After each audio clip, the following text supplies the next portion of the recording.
giving the media 5, he will start. Shadrach will follow. Nyaberi will... Yes, so yesterday night we received a distress call from our client, Dr. Fred Matiang'i, that a score of elite police officers had surrounded his home with no prior notice, with no prior information as to why they wanted to arrest him. He had, or our client instructed us that he had prior knowledge that he would be arrested. In the wee hours of the night, we marshaled our efforts and went to his place. Of course, upon arrival, we found that they had dispersed.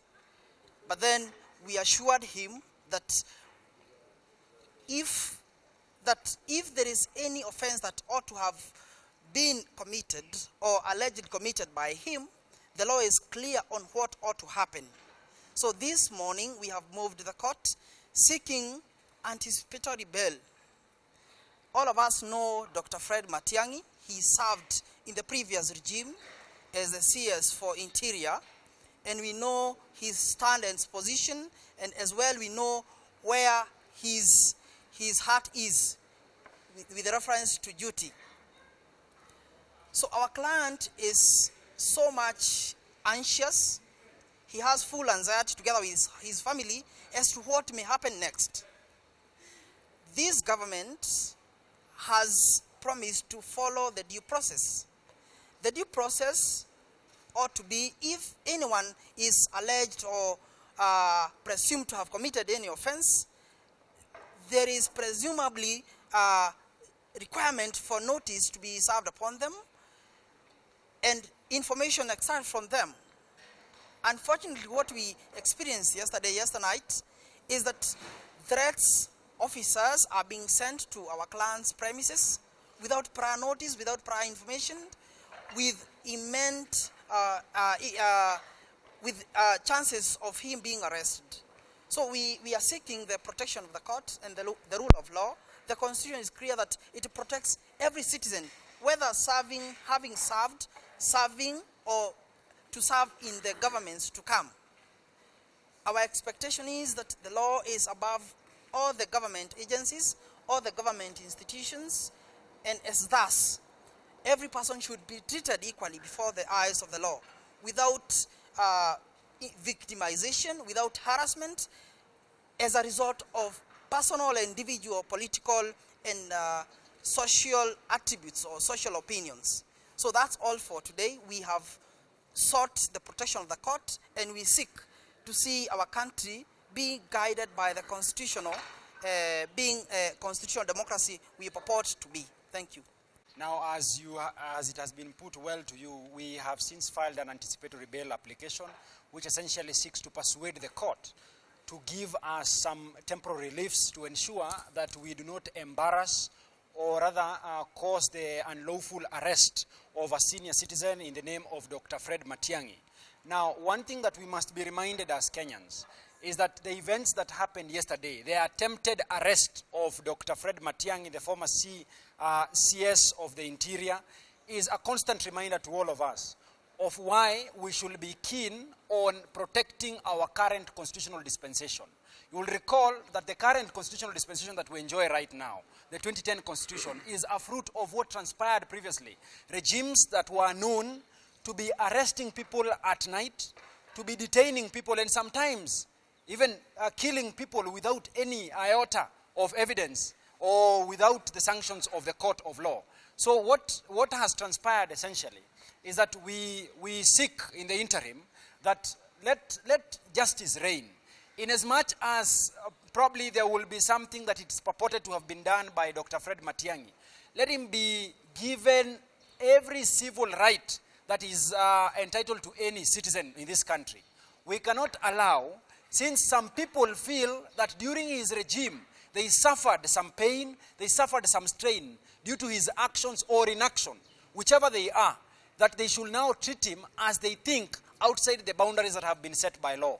So what we are requesting, and this is what we urge the court with humility to assist us in doing, is to help us in protecting this individual, this Kenyan who is entitled, just like anybody else, with the right to be presumed innocent, with the right to be treated with dignity, with the right to enjoy his freedom just like everybody else. So we do not applaud what transpired yesterday.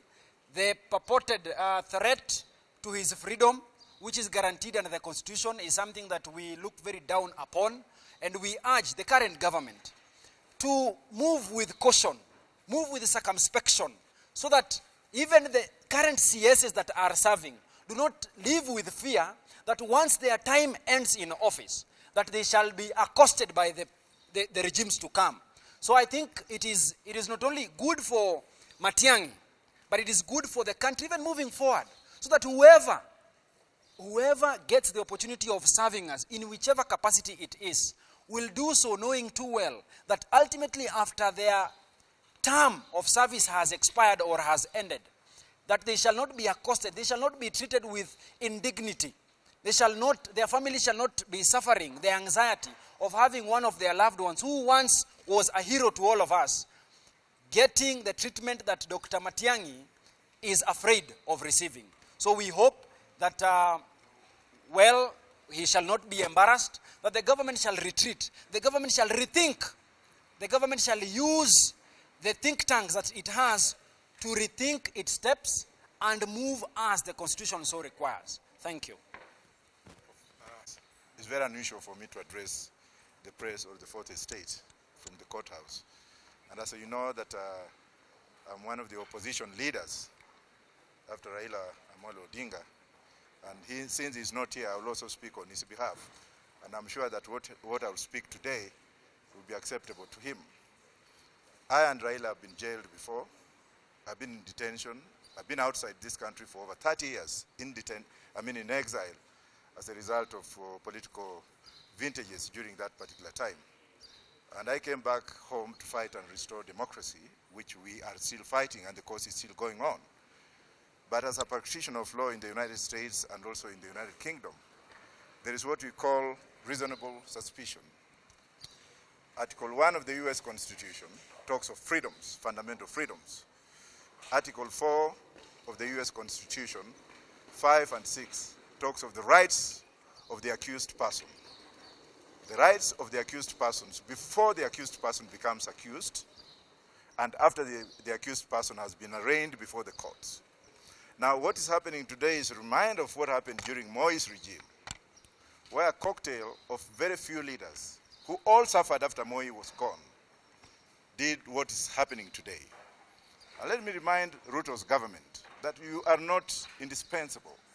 I am speaking as somebody who might take over from you very soon, if not Raila. You are not dispensable. You are not above the law. So is Gachagua.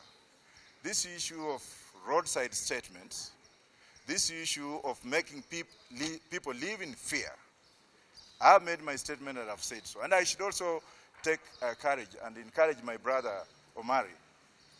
Omari seems to be the only lawyer among the few that has taken this crusade to another level. Omari seems to be the only one who is coming up to fight for rights. My fellow lawyers, come out in large numbers and support crusade of humanity. Come out in large numbers and support the rights, fundamental rights and freedoms. If we don't do them, we are all going to go to where? The courts on the other side have a physical, psychological, and emotional responsibility. The courts have also become conduits of corruption. The cases that have been dropped recently, trust me, if I become the president or when time comes in and I'm sworn in, I'll revive all of them. You cannot drop a case against a thief who has stolen from KRA, let me say who is a suspect, and then you appoint him to be the chairman of KRA. For God's sake, have you ever seen this kind of life before? I'm also appealing to the international community. I'm appealing to the British High Commission. I'm appealing to the American Embassy that prepare papers to ban some people in advance. The people who are now taking us back to where we were, them and their families should be banned from stepping in those two countries. If not, then there is always other alternatives. Whatever Matiang'i did when he was working, he did it when he was working. If there is anything against him, it's in plain view. Call him in courts. We shall defend him. But we cannot now vilify him vilify him. And of course, I know tomorrow it will be Kibicho, the other day will be Professor Wajakoya. We are ready all to go to court. I've been there and I know. I've been in cells, I've been detained, I've been shot, I've dug graves. I'm used to. If you want, come for me. But please, I'm warning this government, and I will finish right now. I'm warning this government that time has come where you'll have to buy a lot of bullets because you are many. And even if you have to kill all of us, the world is there. Learn from what has happened. Whoever is the minister now who has stepped into Matiang'i's shoe, remember, mimi nitakunyoa bila, mimi nitakunyoa. Thank you very much. Senior. Now, members of the fourth estate, and yesterday was a very sad day in this country where a senior officer in the name of CS Dr. Matiang'i was accosted by police officers who wanted to raid his house and make an arrest and perhaps plant items in his house in the veiled attempt to make him appear like he executed the duties and calling of his office in a manner that was not befitting. Now, this morning, we have since filed an application for conservatory orders to issue so that the CS can avail himself in whichever institution that the DCI, that the investigators want him to appear on, so that he can shed information on what aspect of investigation they want to conduct. Now, we are here to tell the country that the arbitrary way of doing things is a thing of the past.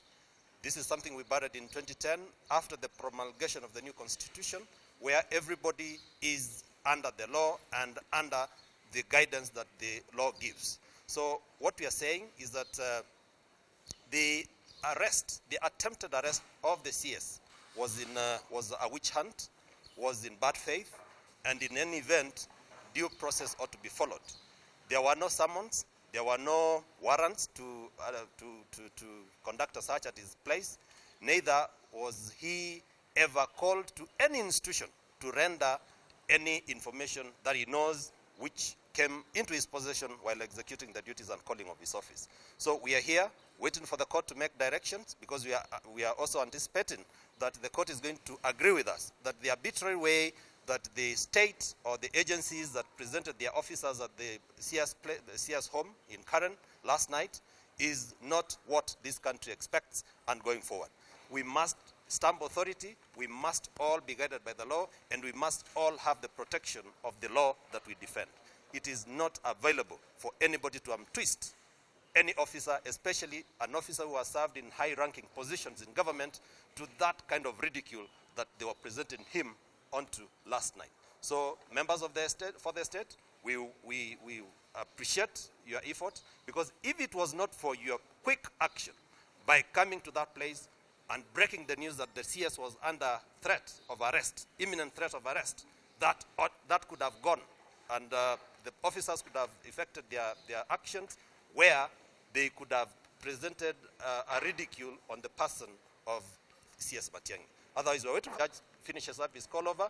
We anticipate that he's going to call us, or he's going to give us directions in terms of way forward, so that we can present our client in whichever institution that the investigators want him to appear in.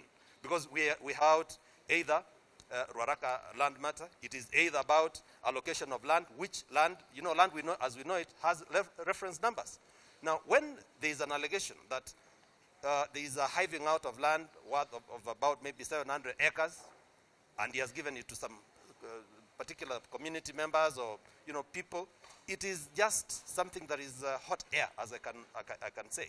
Now, the other issue that I know they are looking up to for that investigation is issues surrounding the Huduma number. These issues, the CS was not the accounting officer, even anything. If there was any issue in relation to the Huduma number, they would know who the accounting officer is, as opposed to them going to effect an arrest in the dead of the night.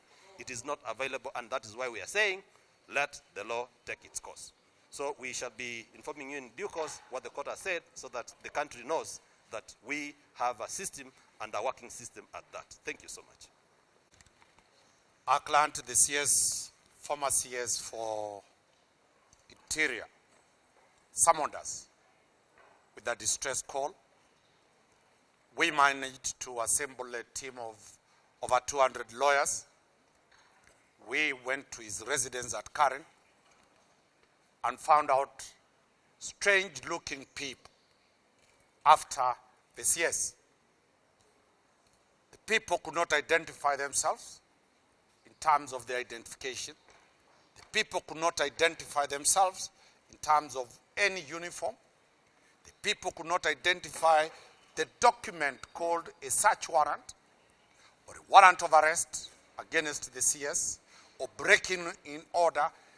These are the conditions the lawyers demanded, and nobody could show that. Today in the morning, we have seen the Inspector General has confirmed that none of his officers were present there. 3 questions. The whole night we have not slept. We have been at the CS's place.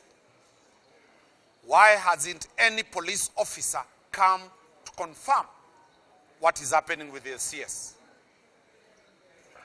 If indeed they were not police officers, why hasn't the police come to the scene of the crime? If they are not police officers, then who were they? Whose responsibility is it to take care of Matiang'i? It is a responsibility of the police. If foreigners from Ethiopia or foreigners from any other country invaded the CS's place, it is the responsibility of the police to rush to the scene of crime as we are talking. Right now, no government officer has gone to confirm what is happening. It is media pressers from the office of the Inspector General. The boss of ESCC has said it is not his guys. So that is completely hot air to stand and not go to know what is happening. A claim that the CS should provide CCTV footage of the people who are there. Whose responsibility is it? It can never be shifted, the burden that prove that the people who are there were police officers. And the police officers, when operating outside the law, they will never be in uniform. They will never come in police registered vehicles. They will never carry AK-47s associated with the police. They will be undercover police officers. So it is upon, we are pushing the government to come out very clearly to explain 3 things. 1, Professor Magoha dies. Our client gives a speech. Less than 12 hours, his security detail is downgraded. Less than 24 hours, a serious attack in his house. The sequencing of those events. Among the prayers that we have filed is that there seems to be a choreographed attack on the former cabinet CSS, including the former head of state. So we will be taking instructions today from the other CSS and the PSS, plus the former head of state, with a view of filing anticipatory bail application for all of them. Because it is very clear the sequence of events, how they are going to unfold. We are calling upon the judiciary as the final custodian of the rule of law to respond to our application. We have sought conservatory orders with very clear instructions that we are ready to present the CS in any government institution here or even in the ICC if it's required there. The CS is ready to defend himself, to record a statement anywhere the government wants to do. We have full instructions. If it is an embarrassment to go and serve him with summons to appear before the DCI, we have instructions to receive the summons on behalf of the CS, and we shall present the CS wherever, the former CS, wherever is required, so that the due process takes place. The CS, we have instructions to tell the country that CS Matiang'i will not run away from this country. He will not go away from this country. He has not committed any known crime. Anybody with evidence, let him present that evidence. Mr. Matiang'i will be arrested if there's an offense.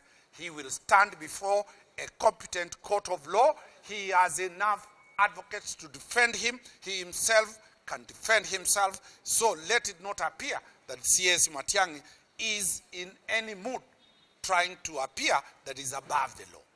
He is not above the law. He has no immunity, both civil and criminal. He can be sued. He can be arrested. He can be charged, but within the law. From here, we shall be waiting for the outcome of the court. But the CS will attend the funeral service of his colleague, Professor Magoa. Then on the 11th, he will attend the funeral of his former colleague, the professor who was arrested. And we strongly believe these underhand tactics are simply meant to stop him discharging his mandate as appointed by his former boss, President Uhuru Kenyatta, retired, to coordinate the funeral program of Professor Magoa. We have also put in the petition several entities, one of them being the Law Society of Kenya, under Section 4, to defend the rule of law. We have equally brought on board the Kenya National Human Rights Commission for them to check the violation of the fundamental human rights of one CS. We have also brought on board IPOA, who should not only be concerned about Rashid, but also be concerned that the police are misusing their forces, their powers in arresting Matiang'i. We are also, I've not seen any civil society group raising the question that as citizens' violation, fundamental human rights are being violated. So we are urging the whole country to be calm. On behalf of the CS, the message he gave me is that I appeal the whole country to be calm. The CS, the former CS is safe, he's alive, he's ready and willing to comply with the relevant arms of government as and when they need him. And may Kenyans be on the lookout, and he has appreciated the contribution of the members of the media who we stayed with the whole night together, keeping vigil to see that nothing mischievous happens. He has also thanked the leader of the opposition, the retired Prime Minister Raila Odinga, represented by Professor Wajakoya here, and the legal fraternity for standing to defend the rule of law. Any questions from the Fourth Estate? Lakini maybe apart from Waraka land and think might have caused all this, and do you think it's a revenge mission from what he did previously when he was in the government? Article 232 of the Constitution, no public servant can be held liable when discharging his duties. The CS was in charge of security. He was in charge of coordination. All ministries were gravitating around his office. If it is Ruaraka land issue, let him be, whoever has evidence, let the CS be arrested. If it is an allegation that he hived over 1,000 acres of land and gave it to Kisses around Wilson Airport, let him be arrested over that matter. If it's the allegation of the land that he hived land from the Masai Mara National Park and granted it to the former head of state, let him be arrested and be taken to court. If it is any issue, the CS is ready If he stole a pen and never handed it over during the handover, he is ready to face the law. All that we are saying, the accusers know what he has done. Let them present it, the lawyers will deal with it, and the CS is ready to follow the due process from the magistrate's court to the High Court, to the Court of Appeal, to the Supreme Court, to the East African Court of Justice, to the ICJ, any tribunal recognized under the Constitution of the Republic of Kenya, the CS is submitting to that jurisdiction. So he doesn't know. It is mere apprehension by conduct and implication of the state agencies. Maybe if I may add on that particular point, from my experience, what my friend has said, I mean, I'm just adding on top of that. The buck falls short of stopping over at the point of handing over.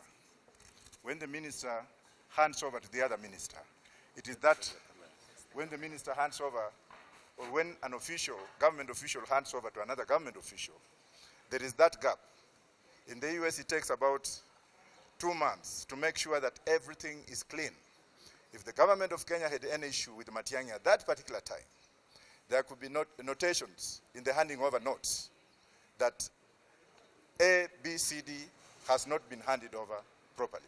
There should also be notation that raising red flags, red herrings, that if there is some doubt in the handing over process, then that ought to be stopped until further notice. We don't have it in the Constitution here, but I'm teaching the lawyer, I'm teaching the parliamentarians from today to secure their future by getting legislations of handing over notes from one administration to another administration. As soon as you hand over and your appendix, your pen, that's the end of everything. Thank you very much. We'll update you of the petition that has been filed to the members of the Fourth Estate. They can have it. I'll send a soft copy to Sarafina. You'll put it across everybody. Thank you and see you.